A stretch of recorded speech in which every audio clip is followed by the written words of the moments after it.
다음은 그 PwC 컨설팅의 윤영창 파트너님께서 IT 산업의 그 ESG와 관련된 주요 이슈와 기업의 대응 방안에 대해서 발표를 해주시도록 하겠습니다. 뜨거운 박수 부탁드립니다. 네, 메시지 방금 소개받은 윤영창입니다. 이제 PwC 컨설팅에서 이제 ESG 컨설팅 쪽 총괄 담당을 하고 있습니다.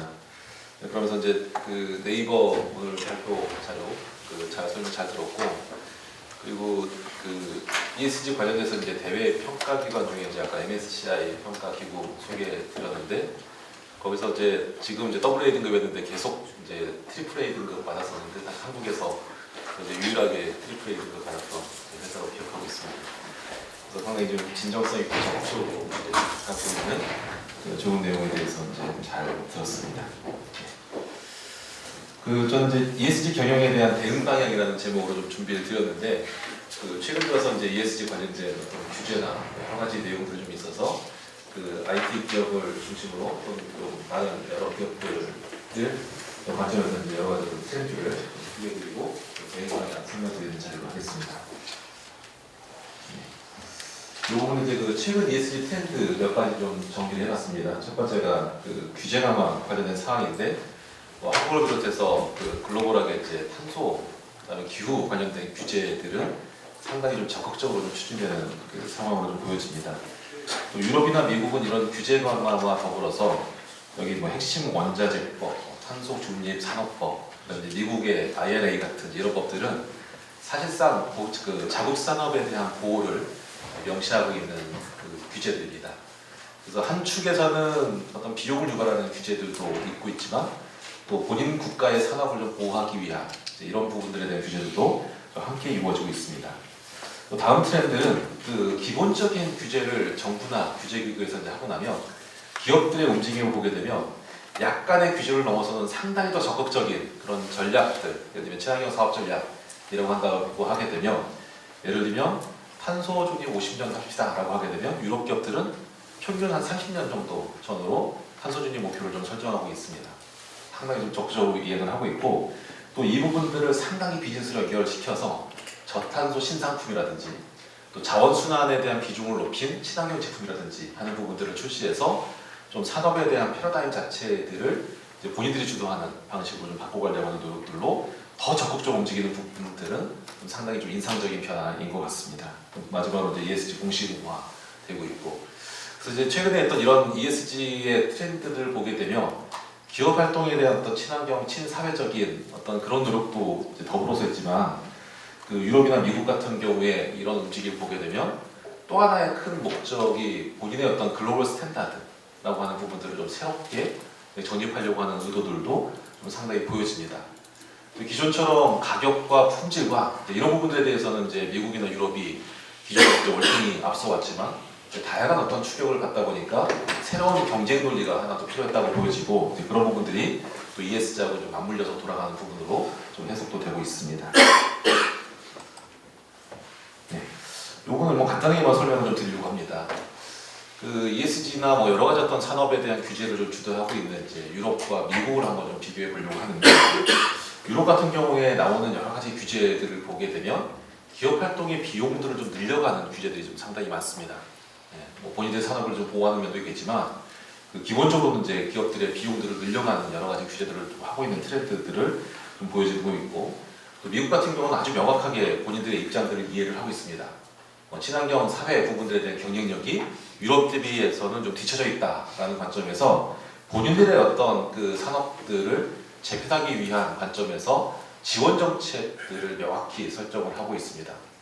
이 부분 이제 설명드리는 이유는 뭐냐면, 세계 경제 질서를 주도하고 있는 EU나 미국의 정책이라고 하는 부분들에 대한 방향성들은 상당히 선명해 보입니다.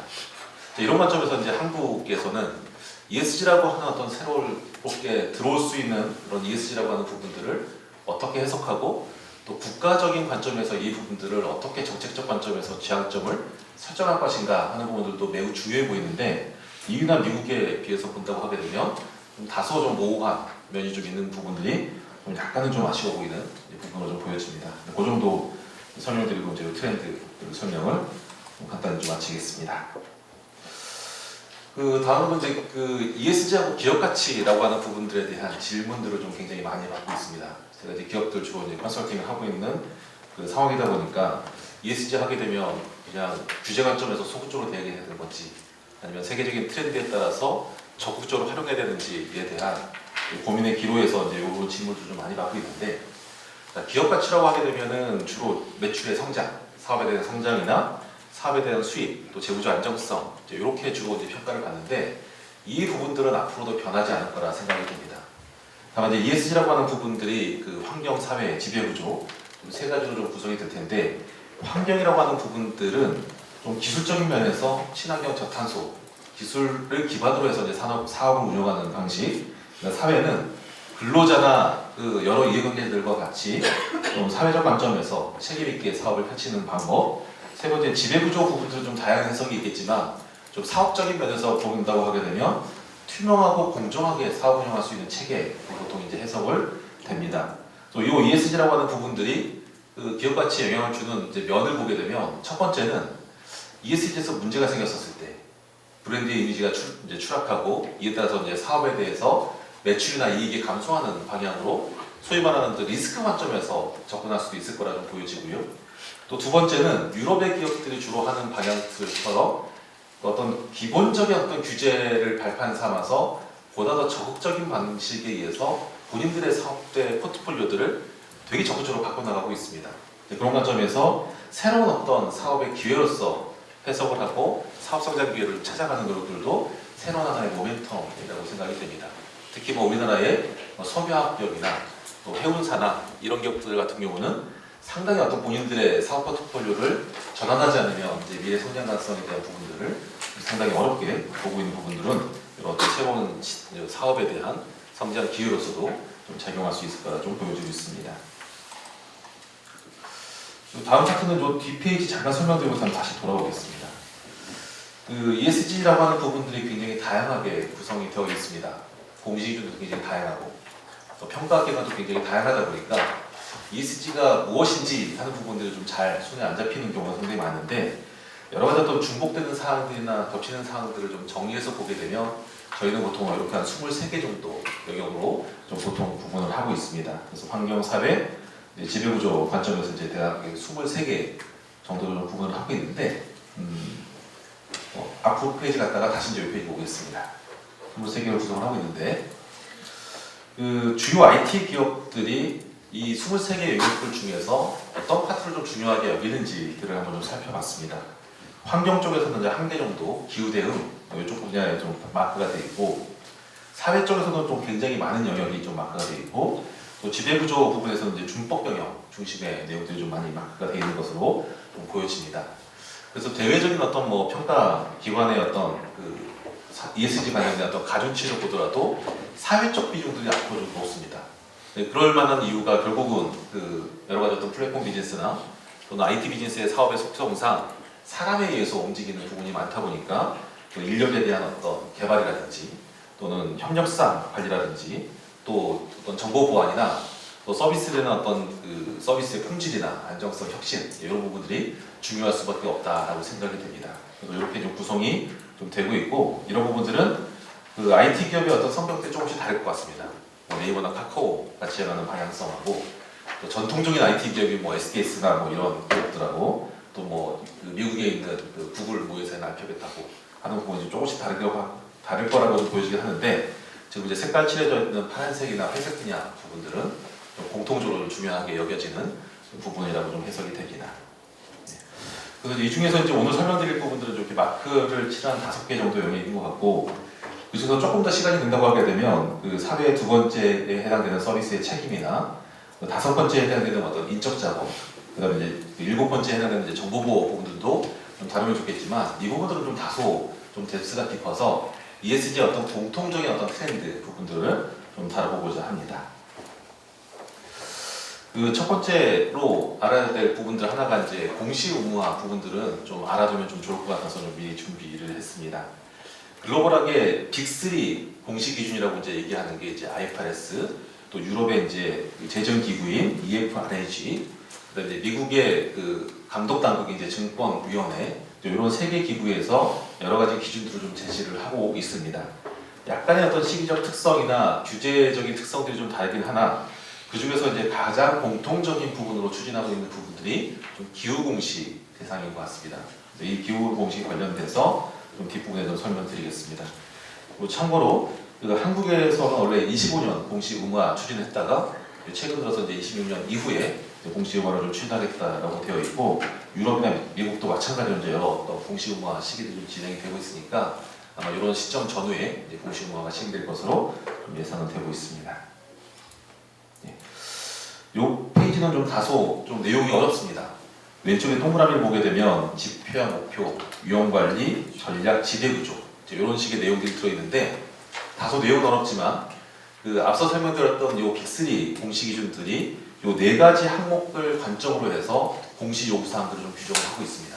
그래서 앞으로는 기후변화도 마찬가지지만 노동이나 인권, 생물 다양성 등 다양한 ESG 아젠다에 대해서 이 네 가지 필러 기준으로 공시 의무화를 좀 대응할 것이다 좀 보여지고요. 그리고 이제 기후 공시 관련된 가장 대표적인 공시 기준이 원래 이제 TCFD라고 하는 부분이었습니다. TCFD라고 하는 공시 가이드라인이 있었었는데 최근 들어서는 이제 각 빅3 회계 기준에서 공시 기준에서 기후 관련된 공시들을 좀 상세하게 적용을 하고 있는데 이 중에서 한 두 가지 정도만 좀 살펴보려고 합니다. TCFD 보게 되면 4번 항목에 보게 되면 기후 변화가 갖고 있는 위험과 기회가 회사의 사업, 회사의 전략, 회사의 재무 계획에 어떻게 영향을 주느냐 하는 부분들을 공시하라고 되어 있는데 이 부분들에 대해서 이제 기업들이 상당히 어려움을 좀 느끼고 있습니다. 기후 변화라고 하는 부분들을 어떻게 우리가 해석을 해야 될 것이고 이게 각 회사의 사업이나 재무 계획에 어떻게 변화를 줄 것인가 하는 부분들은 좀 쉽지 않은 요소라고 좀 보여집니다. 그리고 이제 밑단에 10번 항목에서 보게 되면 온실가스 배출량이 이제 스코프 1, 2, 3라고 하는 좀 카테고리로 좀 구분이 되고 있는데 아까 말씀 주셨듯이 네이버는 스코프 2 전기 부분이 상당히 좀 많다고 설명을 이제 주셨고 우리나라 포스코라든지 이런 기업들 같은 경우는 스코프 1이라고 하는 비중이 상당히 높습니다. 그리고 스코프 3라고 하는 부분들은 내가 직접 배출한 건 아니지만 앞에 우리가 구매하는 구매 벤더라든지 고객이 어떤 우리 제품을 사용하는 과정이라든지 하는 밸류차이 상에서의 어떤 배출량들도 함께 공시 의무화하고 있는 부분들도 보게 되면 상당히 ESG라고 하는 공시라고 하는 부분들이 상당히 좀 전문적이고 어떻게 보면 되게 이공계생에 좀 가까운 식의 공시 내용들을 좀 상당히 요구하고 있는 것으로 또 해석이 좀 많이 됩니다. 이 정도 설명드리고 이 페이지는 좀 다소 어려움을 갖고 좀 넘어가겠습니다. 요거는 이제 SK 이노베이션에서 기후 위험에 대한 어떤 측정들을 했습니다. 그래서 상당히 좀 많은 항목이 한 28개 정도의 항목들이 있는데 이 28개 항목들이 실제 이 회사에서 얼마나 발생할 수 있을지 그 다음에 이 부분들이 전략이나 재미에 얼마나 영향력이 높은지 하는 부분들을 가지고 우선순위, 중요도들을 좀 측정했다고 좀 보여지는 것 같습니다. 그래서 내용들을 자세히 설명드리기보다 한두 개 좀 눈에 보이는 이제 내용들을 이제 보시게 되면 이런 내용들이 좀 기후가 이제 사업에다가 초래할 수 있는 그런 위험적인 성격, 기회적인 성격이구나. 그리고 이제 오른쪽에서 보게 되면 SK 에너지 등 본인들의 어떤 계열 회사들을 입장에서 본다고 하게 되면 이상기온, 해수면 상승 등 여러 가지 기후 변화의 어떤 팩터들이 얼마나 영향을 주는지 하는 부분들의 심각도를 이제 보여주는 것으로 보여집니다. SK 에너지의 맨 뒤에 있는 하천 봄날이 또 가장 또 진하게 칠해져 있는 것으로도 좀 파악이 되고 있습니다. 이런 식으로 이제 하는 부분들이 결국 이제 기후 위험이라고 하는 부분들을 다루는 내용이고 또 몇몇 회사들 같은 경우는 이렇게 이제 마크를 칠한 게 아니라 아예 금액적인 부분들을 가지고 이제 공시하는 데도 최근 이제 나오고 있습니다. 이 정도 좀 설명드리고요. 네.